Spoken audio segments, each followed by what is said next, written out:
Story 11 of the Adventures of Sherlock Holmes by Sir Arthur Conan Doyle. Story 11. The Adventure of the Beryl Coronet. "Holmes," said I, as I stood one morning in our bow window looking down the street, "here is a madman coming along. It seems rather sad that his relatives should allow him to come out alone."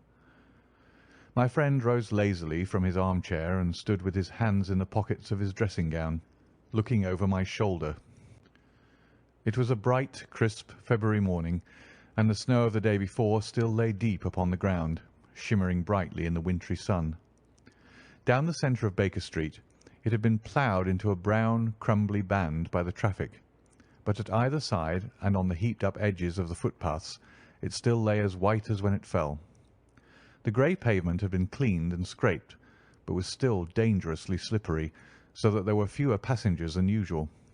Indeed, from the direction of the Metropolitan Station no one was coming save the single gentleman whose eccentric conduct had drawn my attention. He was a man of about 50, tall, portly, and imposing, with a massive, strongly marked face and a commanding figure. He was dressed in a sombre yet rich style, in black frock coat, shining hat, neat brown gaiters, and well-cut pearl-grey trousers. Yet his actions were in absurd contrast to the dignity of his dress and features, for he was running hard, with occasional little springs such as weary man gives who is little accustomed to set any tax upon his legs. As he ran he jerked his hands up and down, waggled his head, and writhed his face into the most extraordinary contortions. "What on earth can be the matter with him?" I asked. "He's looking up at the numbers of the houses." "I believe that he's coming here," said Holmes, rubbing his hands. "Here?" "Yes. I rather think he is coming to consult me professionally. I think that I recognise the symptoms." "Ha! Did I not tell you?" As he spoke, the man, puffing and blowing, rushed at our door and pulled at our bell until the whole house resounded with the clanging. A few moments later he was in our room, still puffing, still gesticulating, but with so fixed a look of grief and despair in his eyes that our smiles were turned in an instant to horror and pity. For a while he could not get his words out, but swayed his body and plucked at his hair like one who has been driven to the extreme limits of his reason. Then, suddenly springing to his feet, he beat his head against the wall with such force that we both rushed upon him and tore him away to the centre of the room. Sherlock Holmes pushed him down into the easy-chair, and, sitting beside him, patted his hand and chatted with him in the easy, soothing tones which he knew so well how to employ. "You have come to me to tell your story, have you not?" said he. "You are fatigued with your haste. Pray wait until you have recovered yourself, and then I shall be most happy to look into any little problem which you may submit to me." The man sat for a minute or more, with a heaving chest, fighting against his emotion. Then he passed his handkerchief over his brow, set his lips tight, and turned his face towards us. "No doubt you think me mad," said he. "I see that you've had some great trouble," responded Holmes. "God knows I have. A trouble which is enough to unseat my reason. So sudden and so terrible is it. Public disgrace I might have faced, although I am a man whose character has never yet borne a stain. Private affliction also is the lot of every man, but the two coming together, and in so frightful a form, have been enough to shake my very soul. Besides, it is not I alone. The very noblest in the land may suffer unless some way be found out of this horrible affair." "Pray compose yourself, sir," said Holmes, "and let me have a clear account of who you are and what it is that has befallen you." "My name," answered our visitor, "is probably familiar to your ears. I am Alexander Holder, of the banking firm of Holder and Stevenson, of Threadneedle Street." The name was indeed well known to us, as belonging to the senior partner in the second largest private banking concern in the City of London. What could have happened, then, to bring one of the foremost citizens of London to this most pitiable pass? We waited, all curiosity, until with another effort he braced himself to tell his story. "I feel that time is of value," said he. "That is why I hastened here when the police inspector suggested that I should secure your cooperation. I came to Baker Street by the Underground, and hurried from there on foot, for the cabs go slowly through the snow. That is why I was so out of breath, for I'm a man who takes very little exercise. I feel better now, and I will put the facts before you as shortly and yet as clearly as I can. It is, of course, well known to you that in a successful banking business as much depends upon our being able to find remunerative investments for our funds as upon our increasing our connection and the number of our depositors. One of our most lucrative means of laying out money is in the shape of loans, where the security is unimpeachable. We have done a good deal in this direction during the last few years, and there are many noble families to whom we have advanced large sums upon the security of their pictures, libraries, or plate. Yesterday morning I was seated in my office at the bank when a card was brought in to me by one of the clerks. I started when I saw the name, for it was that of none other than— well, perhaps even to you I had better say no more than that it was a name which is a household word all over the earth, one of the highest, noblest, most exalted names in England. I was overwhelmed by the honour and attempted, when he entered, to say so, but he plunged at once into business with the air of a man who wishes to hurry quickly through a disagreeable task. "Mr. Holder," said he, "I have been informed that you are in the habit of advancing money." "The firm does so when the security is good," I answered. "It is absolutely essential to me," said he, "that I should have £50,000 at once. I could, of course, borrow so trifling a sum 10 times over from my friends, but I much prefer to make it a matter of business and to carry out that business myself. In my position you can readily understand that it is unwise to place oneself under obligations." "For how long, may I ask, do you want this sum?" I asked. "Next Monday I have a large sum due to me, and I shall then most certainly repay what you advance, with whatever interest you think it right to charge. But it is very essential to me that the money should be paid at once." "I shall be happy to advance it without further parley from my own private purse," said I, "were it not that the strain would be rather more than it could bear. If, on the other hand, I am to do it in the name of the firm, then in justice to my partner I must insist that, even in your case, every business-like precaution should be taken." "I should prefer to have it so," said he, raising up a square black morocco case which he had laid beside his chair. "You have doubtless heard of the Beryl Coronet." "One of the most precious public possessions of the Empire," said I. "Precisely." He opened the case, and there, embedded in soft flesh-coloured velvet, lay the magnificent piece of jewellery which he had named. "There are 39 enormous beryls," said he, "and the price of the gold chasing is incalculable. The lowest estimate would put the worth of the coronet at double the sum which I have asked.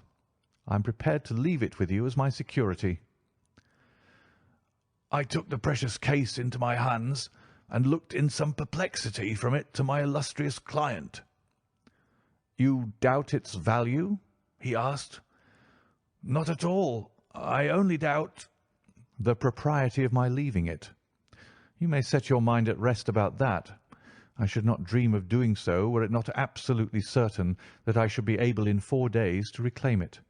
It is a pure matter of form. Is the security sufficient?" "Ample." "You understand, Mr. Holder, that I am giving you a strong proof of the confidence which I have in you, founded upon all that I have heard of you.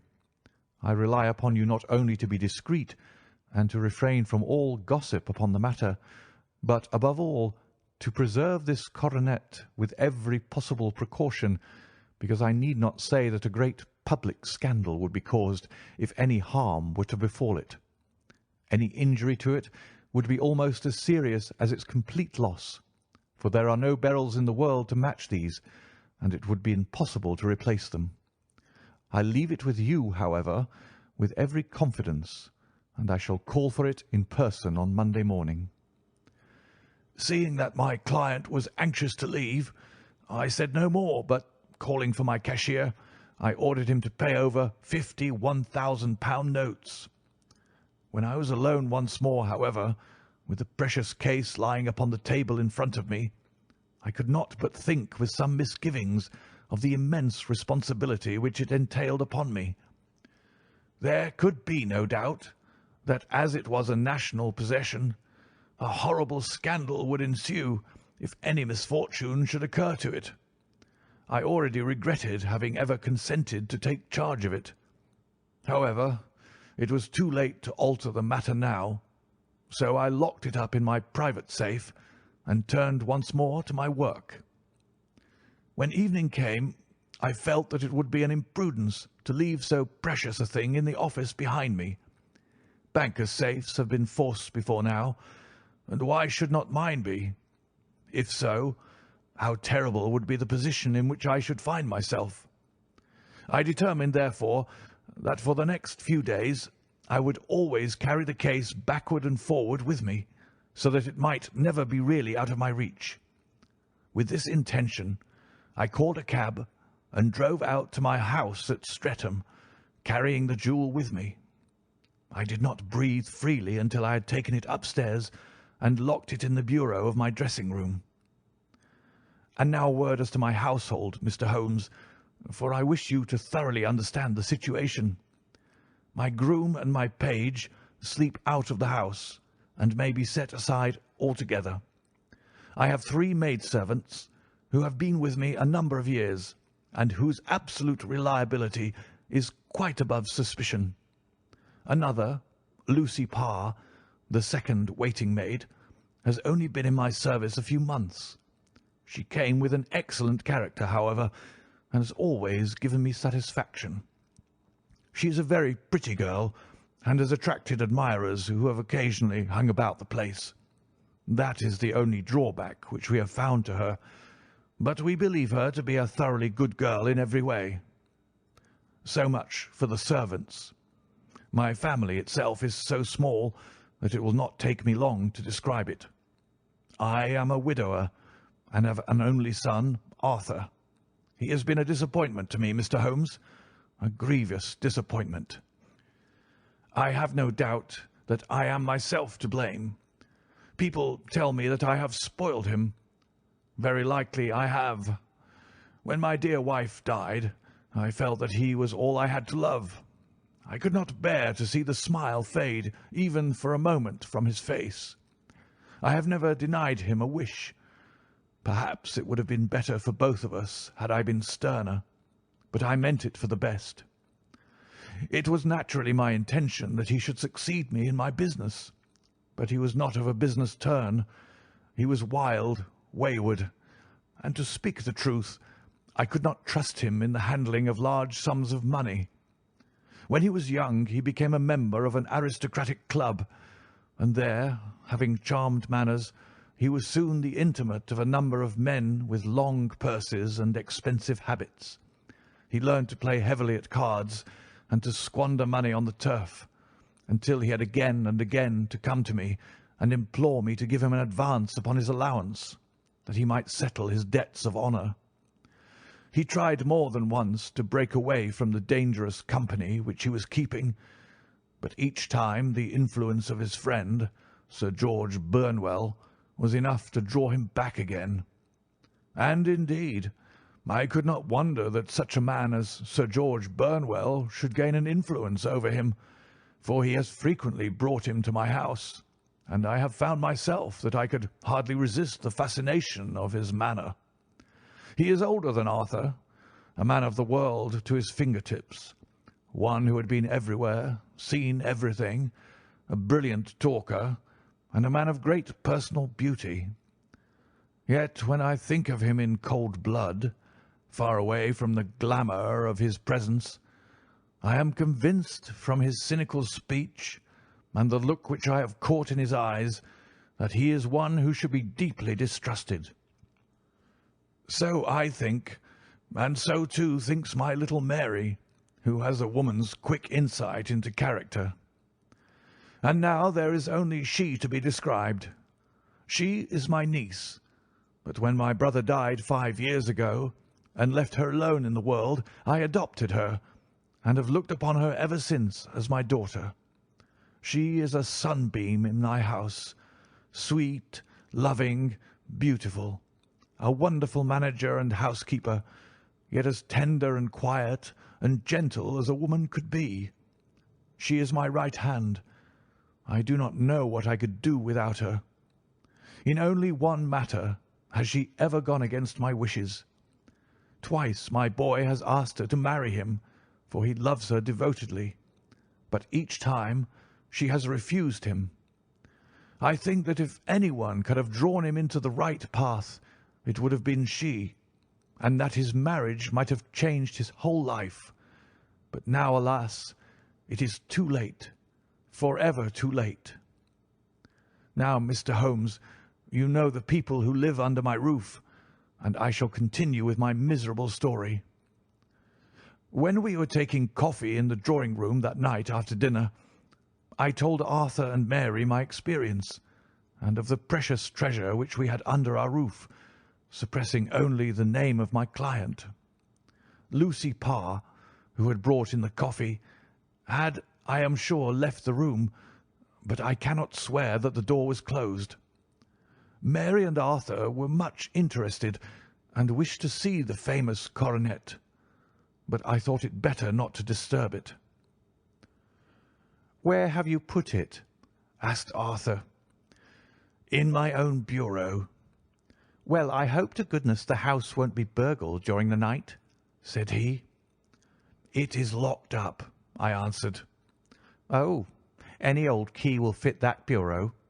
When I was a youngster I have opened it myself with the key of the box-room cupboard." He often had a wild way of talking, so that I thought little of what he said. He followed me to my room, however, that night, with a very grave face. "Look here, Dad," said he, with his eyes cast down. "Can you let me have £200? "No, I cannot," I answered sharply. "I have been far too generous with you in money matters." "You have been very kind," said he, "but I must have this money, or else I can never show my face inside the club again." "And a very good thing, too," I cried. "Yes, but you would not have me leave it a dishonoured man," said he. "I could not bear the disgrace. I must raise the money in some way, and if you will not let me have it, then I must try other means." I was very angry, for this was the third demand during the month. "You shall not have a farthing from me," I cried, on which he bowed and left the room without another word. When he was gone, I unlocked my bureau, made sure that my treasure was safe, and locked it again. Then I started to go round the house to see that all was secure, a duty which I usually leave to Mary, but which I thought it well to perform myself that night. As I came down the stairs, I saw Mary herself at the side window of the hall, which she closed and fastened as I approached. "Tell me, Dad," said she, looking, I thought, a little disturbed, "did you give Lucy, the maid, leave to go out tonight?" "Certainly not." "She came in just now by the back door. I have no doubt that she has only been to the side gate to see someone, but I think that it is hardly safe and should be stopped." "You must speak to her in the morning, or I will if you prefer it. Are you sure that everything is fastened?" "Quite sure, Dad." "Then good night." I kissed her and went up to my bedroom again, where I was soon asleep. I am endeavouring to tell you everything, Mr. Holmes, which may have any bearing upon the case, but I beg that you will question me upon any point which I do not make clear. On the contrary, your statement is singularly lucid. I come to a part of my story now in which I should wish to be particularly so. I am not a very heavy sleeper, and the anxiety in my mind tended, no doubt, to make me even less so than usual. About 2 in the morning, then, I was awakened by some sound in the house. It had ceased ere I was wide awake, but it had left an impression behind it as though a window had gently closed somewhere. I lay listening with all my ears. Suddenly, to my horror, there was a distinct sound of footsteps moving softly in the next room. I slipped out of bed, all palpitating with fear, and peeped round the corner of my dressing-room door. "Arthur!" I screamed. "You villain! You thief! How dare you touch that coronet?" The gas was half up as I had left it, and my unhappy boy, dressed only in his shirt and trousers, was standing beside the light, holding the coronet in his hands. He appeared to be wrenching at it, or bending it with all his strength. At my cry he dropped it from his grasp and turned as pale as death. I snatched it up and examined it. One of the gold corners, with 3 of the beryls in it, was missing. "You blackguard!" I shouted, beside myself with rage. "You have destroyed it! You have dishonoured me for ever! Where are the jewels which you have stolen?" "Stolen?" he cried. "Yes, thief!" I roared, shaking him by the shoulder. "There are none missing. There cannot be any missing," said he. "There are 3 missing, and you know where they are. Must I call you a liar as well as a thief? Did I not see you trying to tear off another piece?" "You have called me names enough," said he. "I will not stand it any longer. I shall not say another word about the business, since you have chosen to insult me. I will leave your house in the morning and make my own way in the world." "You shall leave it in the hands of the police," I cried, half mad with grief and rage. "I shall have this matter probed to the bottom." "You shall learn nothing from me," said he with a passion such as I should not have thought it was in his nature. "If you choose to call the police, let the police find what they can." By this time the whole house was astir, for I had raised my voice in my anger. Mary was the first to rush into my room, and at the sight of the coronet and of Arthur's face, she read the whole story and, with a scream, fell down senseless on the ground. I sent the housemaid for the police, and put the investigation into their hands at once. When the inspector and the constable entered the house, Arthur, who had stood sullenly with his arms folded, asked me whether it was my intention to charge him with theft. I answered that it had ceased to be a private matter, but had become a public one, since the ruined coronet was national property. I was determined that the law should have its way in everything.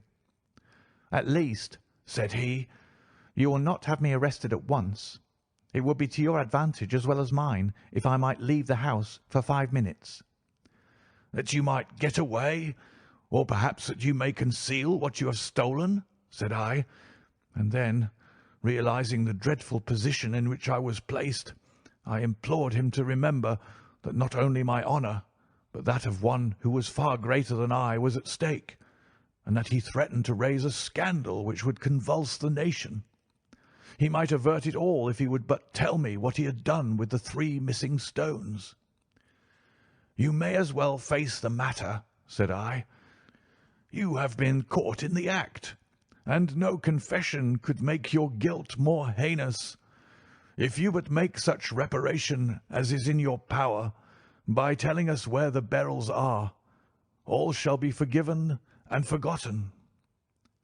"Keep your forgiveness for those who ask for it," he answered, turning away from me with a sneer. I saw that he was too hardened for any words of mine to influence him. There was but one way for it. I called in the inspector and gave him into custody. A search was made at once, not only of his person, but of his room and of every portion of the house where he could possibly have concealed the gems, but no trace of them could be found, nor would the wretched boy open his mouth for all our persuasions and our threats. This morning, he was removed to a cell, and I, after going through all the police formalities, have hurried round to you to implore you to use your skill in unravelling the matter. The police have openly confessed that they can at present make nothing of it. You may go to any expense which you think necessary. I have already offered a reward of £1,000. My God, what shall I do? I have lost my honour, my gems, and my son in one night. Oh, what shall I do?" He put a hand on either side of his head and rocked himself to and fro, droning to himself like a child whose grief has got beyond words. Sherlock Holmes sat silent for some few minutes, with his brows knitted and his eyes fixed upon the fire. "Do you receive much company?" he asked. "None, save my partner with his family and an occasional friend of Arthur's. Sir George Burnwell has been several times lately. No one else, I think." "Do you go out much in society?" "Arthur does. Mary and I stay at home. We neither of us care for it." "That is unusual in a young girl." "She is of a quiet nature. Besides, she is not so very young. She is 24. "This matter, from what you say, seems to have been a shock to her also." "Terrible. She is even more affected than I." "You have neither of you any doubt as to your son's guilt?" "How can we have when I saw him with my own eyes, with the coronet in his hands?" "I hardly consider that a conclusive proof. Was the remainder of the coronet at all injured?" "Yes, it was twisted." "Do you not think, then, that he might have been trying to straighten it?" "God bless you. You are doing what you can for him and for me, but it is too heavy a task. What was he doing there at all? If his purpose were innocent, why did he not say so?" "Precisely. And if it were guilty, why did he not invent a lie? His silence appears to me to cut both ways. There are several singular points about the case. What did the police think of the noise which awoke you from your sleep?" "They considered that it might be caused by Arthur's closing his bedroom door." "A likely story. As if a man bent on felony would slam his door so as to wake a household. What did they say, then, of the disappearance of those gems?" "They are still sounding the planking and probing the furniture in the hope of finding them." "Have they thought of looking outside the house?" "Yes, they have shown extraordinary energy. The whole garden has already been minutely examined." "Now, my dear sir," said Holmes, "is it not obvious to you now that this matter really strikes very much deeper than either you or the police were at first inclined to think? It appeared to you to be a simple case. To me it seems exceedingly complex. Consider what is involved by your theory. You suppose that your son came down from his bed, went at great risk to your dressing-room, opened your bureau, took out your coronet, broke off by main force a small portion of it, went off to some other place, concealed 3 gems out of the 39, with such skill that nobody can find them, and then returned with the other 36 into the room in which he exposed himself to the greatest danger of being discovered. I ask you now, is such a theory tenable?" "But what other is there?" cried the banker with a gesture of despair. "If his motives were innocent, why does he not explain them?" "It is our task to find that out," replied Holmes. "So now, if you please, Mr. Holder, we will set off for Streatham together, and devote an hour to glancing a little more closely into details." My friend insisted upon my accompanying them in their expedition, which I was eager enough to do, for my curiosity and sympathy were deeply stirred by the story to which we had listened. I confess that the guilt of the banker's son appeared to me to be as obvious as it did to his unhappy father, but still I had such faith in Holmes's judgment that I felt that there must be some grounds for hope as long as he was dissatisfied with the accepted explanation. He hardly spoke a word the whole way out to the southern suburb, but sat with his chin upon his breast and his hat drawn over his eyes, sunk in the deepest thought. Our client appeared to have taken fresh heart at the little glimpse of hope which had been presented to him, and he even broke into a desultory chat with me over his business affairs.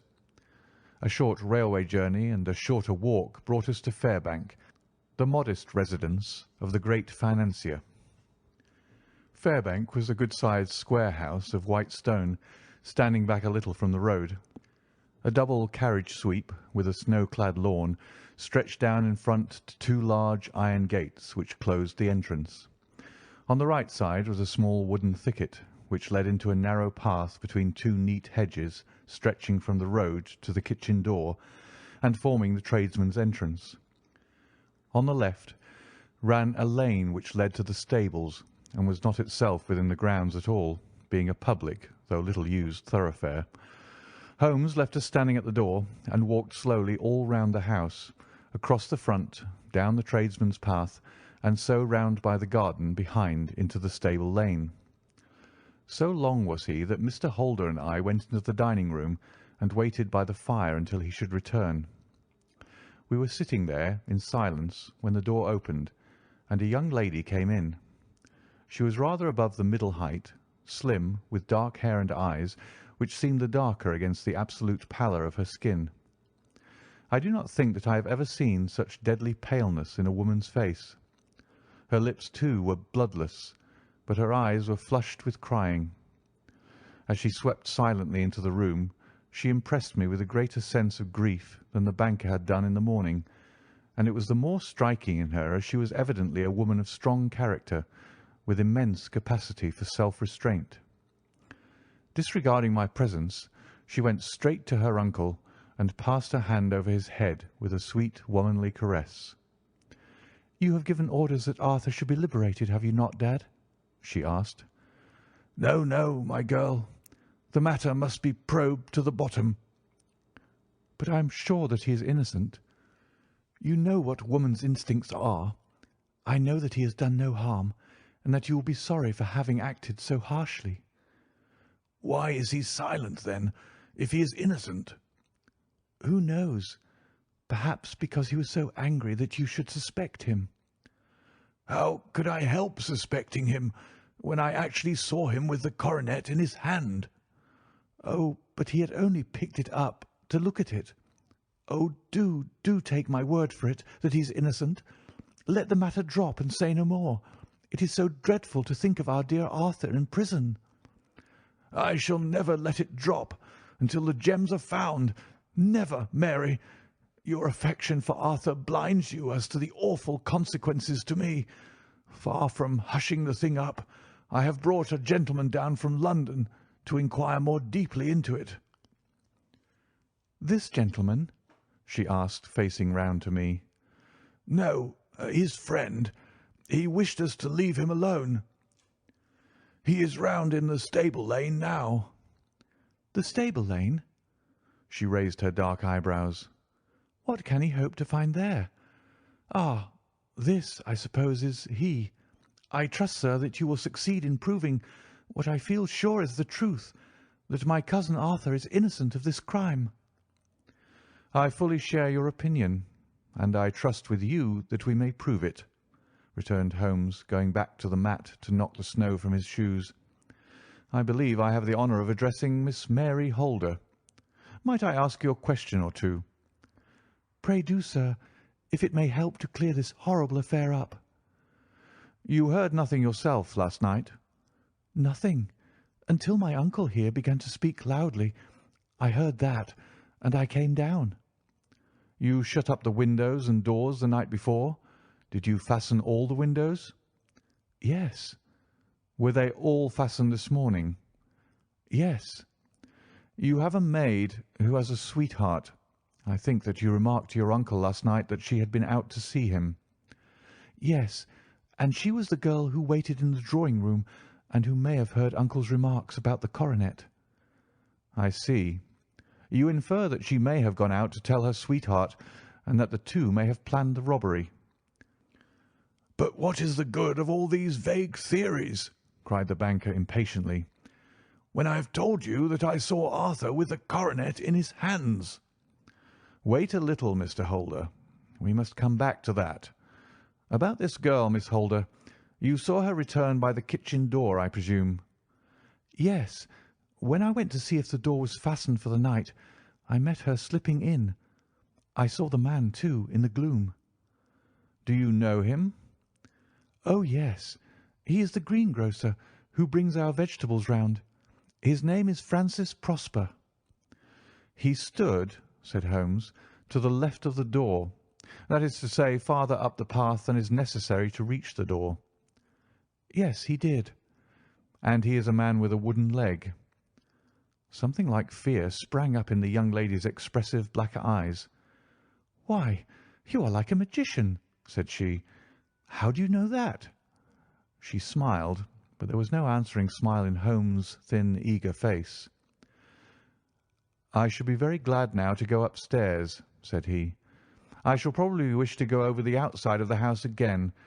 Perhaps I had better take a look at the lower windows before I go up." He walked swiftly round from one to the other, pausing only at the large one which looked from the hall onto the stable lane. This he opened and made a very careful examination of the sill with his powerful magnifying lens. "Now we shall go upstairs," said he at last. The banker's dressing-room was a plainly furnished little chamber, with a grey carpet, a large bureau, and a long mirror. Holmes went to the bureau first and looked hard at the lock. "Which key was used to open it?" he asked. "That which my son himself indicated, that of the cupboard of the lumber room." "Have you it here?" "That is it on the dressing-table." Sherlock Holmes took it up and opened the bureau. "It is a noiseless lock," said he. "It is no wonder that it did not wake you. This case, I presume, contains the coronet. We must have a look at it." He opened the case, and taking out the diadem, he laid it upon the table. It was a magnificent specimen of the jeweller's art, and the 36 stones were the finest that I have ever seen. At one side of the coronet was a cracked edge, where a corner holding 3 gems had been torn away. "Now, Mr. Holder," said Holmes, "here is the corner which corresponds to that which has been so unfortunately lost. Might I beg that you will break it off?" The banker recoiled in horror. "I should not dream of trying," said he. "Then I will." Holmes suddenly bent his strength upon it, but without result.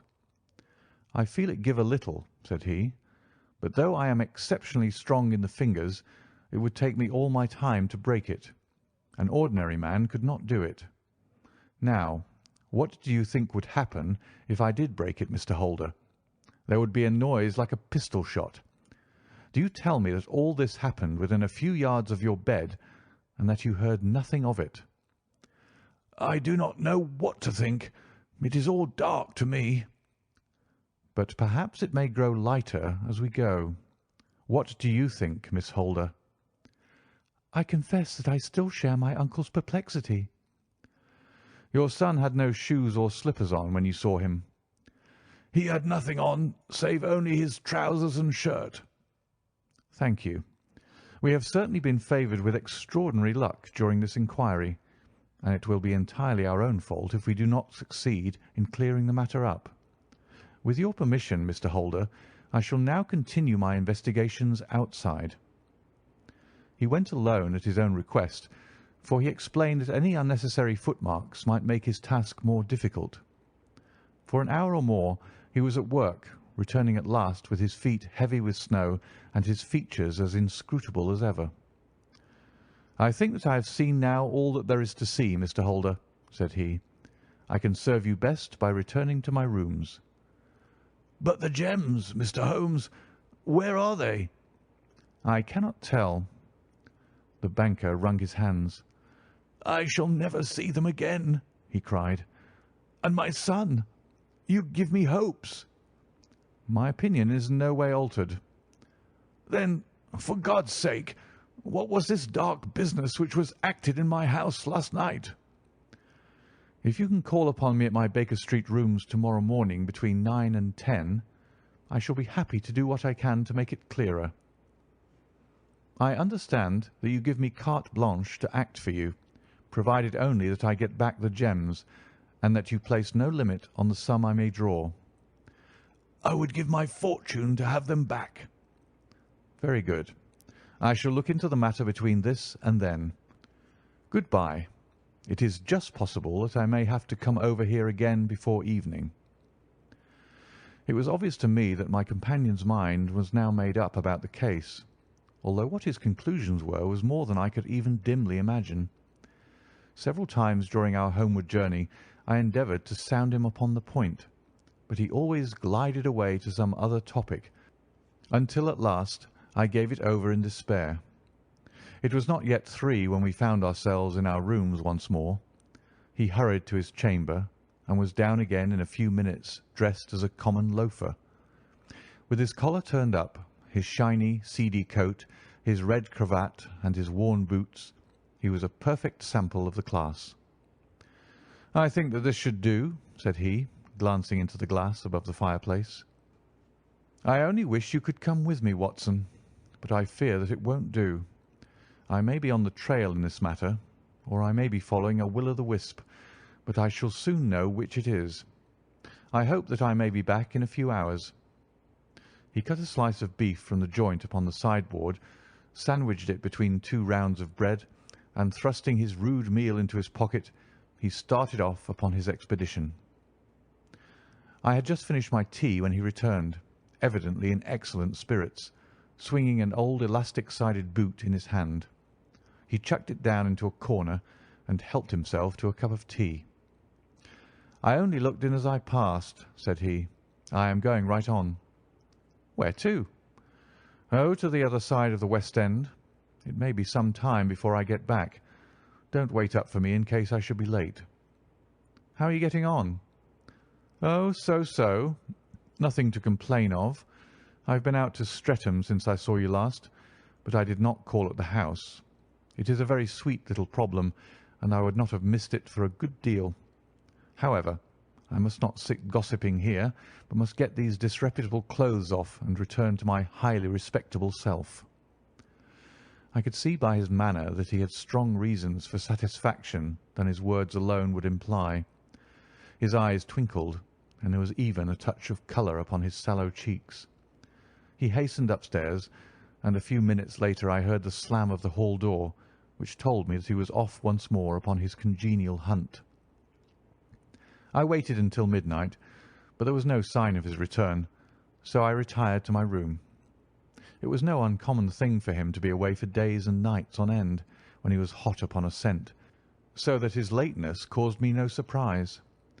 I do not know at what hour he came in, but when I came down to breakfast in the morning, there he was with a cup of coffee in one hand and the paper in the other, as fresh and trim as possible. "You will excuse my beginning without you, Watson," said he, "but you remember that our client has rather an early appointment this morning." "Why, it is after 9 now," I answered. "I should not be surprised if that were he. I thought I heard a ring." It was indeed our friend the financier. I was shocked by the change which had come over him, for his face, which was naturally of a broad and massive mould, was now pinched and fallen in, while his hair seemed to me at least a shade whiter. He entered with a weariness and lethargy which was even more painful than his violence of the morning before, and he dropped heavily into the armchair which I pushed forward for him. "I do not know what I have done to be so severely tried," said he. "Only 2 days ago I was a happy and prosperous man, without a care in the world. Now I am left to a lonely and dishonoured age. One sorrow comes close upon the heels of another. My niece Mary has deserted me." "Deserted you?" "Yes. Her bed this morning had not been slept in. Her room was empty, and a note for me lay upon the hall table. I had said to her last night, in sorrow and not in anger, that if she had married my boy, all might have been well with him. Perhaps it was thoughtless of me to say so. It is to that remark that she refers in this note. My dearest uncle, I feel that I have brought trouble upon you, and that if I had acted differently this terrible misfortune might never have occurred. I cannot, with this thought in my mind, ever again be happy under your roof, and I feel that I must leave you forever. Do not worry about my future, for that is provided for, and above all, do not search for me, for it will be fruitless labour, and an ill service to me. In life or in death, I am ever your loving Mary. What could she mean by that note, Mr. Holmes? Do you think it points to suicide? No, no, nothing of the kind. It is perhaps the best possible solution. I trust, Mr. Holder, that you are nearing the end of your troubles. Ha! You say so. You have heard something, Mr. Holmes?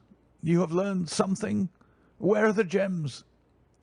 You would not think £1,000 apiece an excessive sum for them? I would pay 10. That would be unnecessary. The 1,000 will cover the matter, and there is a little reward, I fancy. Have you your cheque-book? Here is a pen. Better make it out for £4,000. With a dazed face, the banker made out the required cheque. Holmes walked over to his desk, took out a little triangular piece of gold with 3 gems in it, and threw it down upon the table. With a shriek of joy, our client clutched it up. "You have it!" he gasped. "I am saved! I am saved!" The reaction of joy was as passionate as his grief had been, and he hugged his recovered gems to his bosom. "There is one other thing you owe, Mr. Holder," said Sherlock Holmes rather sternly. "Oh?" He caught up a pen. "Name the sum, and I will pay it." "No, the debt is not to me. You owe a very humble apology to that noble lad, your son, who has carried himself in this matter as I should be proud to see my own son do, should I ever chance to have one." "Then it was not Arthur who took them?" "I told you yesterday, and I repeat to-day, that it was not." "You are sure of it? Then let us hurry to him at once, to let him know that the truth is known." "He knows it already. When I had cleared it all up, I had an interview with him, and finding that he would not tell me the story, I told it to him, on which he had to confess that I was right, and to add the very few details which were not yet quite clear to me. Your news of this morning, however, may open his lips." "For heaven's sake, tell me, then, what is this extraordinary mystery?" "I will do so, and I will show you the steps by which I reached it. And let me say to you first, that which it is hardest for me to say and for you to hear. There has been an understanding between Sir George Burnwell and your niece Mary. They have now fled together." "My Mary? Impossible!" "It is unfortunately more than possible. It is certain. Neither you nor your son knew the true character of this man when you admitted him into your family circle. He is one of the most dangerous men in England, a ruined gambler, an absolutely desperate villain, a man without heart or conscience. Your niece knew nothing of such men. When he breathed his vows to her, as he had done to 100 before her, she flattered herself that she alone had touched his heart. The devil knows best what he said, but at least she became his tool, and was in the habit of seeing him nearly every evening." "I cannot, and I will not believe it," cried the banker with an ashen face. "I will tell you then what occurred in your house last night. Your niece, when you had, as she thought, gone to your room, slipped down and talked to her lover through the window which leads into the stable lane. His footmarks had pressed right through the snow, so long had he stood there. She told him of the coronet. His wicked lust for gold kindled at the news, and he bent her to his will. I have no doubt that she loved you, but there are women in whom the love of a lover extinguishes all other loves, and I think that she must have been one. She had hardly listened to his instructions when she saw you coming downstairs, on which she closed the window rapidly and told you about one of the servants' escapade with her wooden-legged lover, which was all perfectly true. Your boy Arthur went to bed after his interview with you, but he slept badly on account of his uneasiness about his club debts. In the middle of the night he heard a soft tread pass his door, so he rose and, looking out, was surprised to see his cousin walking very stealthily along the passage until she disappeared into your dressing-room. Petrified with astonishment, the lad slipped on some clothes and waited there in the dark to see what would come of this strange affair. Presently she emerged from the room again, and in the light of the passage lamp your son saw that she carried the precious coronet in her hands. She passed down the stairs, and he, thrilling with horror, ran along and slipped behind the curtain near your door, whence he could see what passed in the hall beneath. He saw her stealthily open the window, hand out the coronet to someone in the gloom, and then, closing it once more, hurry back to her room, passing quite close to where he stood hid behind the curtain. As long as she was on the scene he could not take any action without a horrible exposure of the woman whom he loved. But the instant that she was gone, he realized how crushing a misfortune this would be for you, and how all-important it was to set it right. He rushed down, just as he was, in his bare feet, opened the window, sprang out into the snow, and ran down the lane, where he could see a dark figure in the moonlight. Sir George Burnwell tried to get away, but Arthur caught him, and there was a struggle between them, your lad tugging at one side of the coronet, and his opponent at the other. In the scuffle your son struck Sir George and cut him over the eye. Then something suddenly snapped, and your son, finding that he had the coronet in his hands, rushed back, closed the window, ascended to your room, and had just observed that the coronet had been twisted in the struggle, and was endeavouring to straighten it, when you appeared upon the scene. "Is it possible?" gasped the banker. You then roused his anger by calling him names at a moment when he felt that he had deserved your warmest thanks. He could not explain the true state of affairs without betraying one who certainly deserved little enough consideration at his hands. He took the more chivalrous view, however, and preserved her secret. "And that was why she shrieked and fainted when she saw the coronet," cried Mr. Holder. "Oh, my God, what a blind fool I have been! And his asking to be allowed to go out for 5 minutes. The dear fellow wanted to see if the missing piece were at the scene of the struggle. How cruelly I have misjudged him!" "When I arrived at the house," continued Holmes, "I at once went very carefully round it to observe if there were any traces in the snow which might help me. I knew that none had fallen since the evening before, and also that there had been a strong frost to preserve impressions. I passed along the tradesman's path, but found it all trampled down and indistinguishable.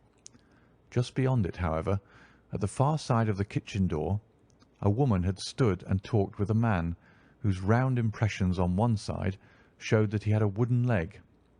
I could even tell that they had been disturbed, for the woman had run back swiftly to the door, as was shown by the deep toe and light heel marks, while wooden leg had waited a little and then had gone away. I thought at the time that this might be the maid and her sweetheart, of whom you had already spoken to me, and inquiry showed it was so. I passed round the garden without seeing anything more than random tracks, which I took to be the police. But when I got into the stable lane, a very long and complex story was written in the snow in front of me. There was a double line of tracks of a booted man, and a second double line, which I saw with delight belonged to a man with naked feet. I was at once convinced from what you had told me that the latter was your son. The first had walked both ways, but the other had run swiftly, and as his tread was marked in places over the depression of the boot, it was obvious that he had passed after the other. I followed them up and found they led to the hall window, where Boots had worn all the snow away while waiting. Then I walked to the other end, which was 100 yards or more down the lane. I saw where Boots had faced round, where the snow was cut up as though there had been a struggle, and finally where a few drops of blood had fallen, to show me that I was not mistaken. Boots had then run down the lane, and another little smudge of blood showed that it was he who had been hurt. When he came to the high road at the other end, I found that the pavement had been cleared, so there was an end to that clue. On entering the house, however, I examined, as you remember, the sill and framework of the hall window with my lens, and I could at once see that someone had passed out. I could distinguish the outline of an instep where the wet foot had been placed in coming in. I was then beginning to be able to form an opinion as to what had occurred. A man had waited outside the window. Someone had brought the gems. The deed had been overseen by your son. He had pursued the thief, had struggled with him. They had each tugged at the coronet, their united strength causing injuries which neither alone could have effected. He had returned with the prize, but had left a fragment in the grasp of his opponent. So far I was clear. The question now was, who was the man and who was it brought him the coronet?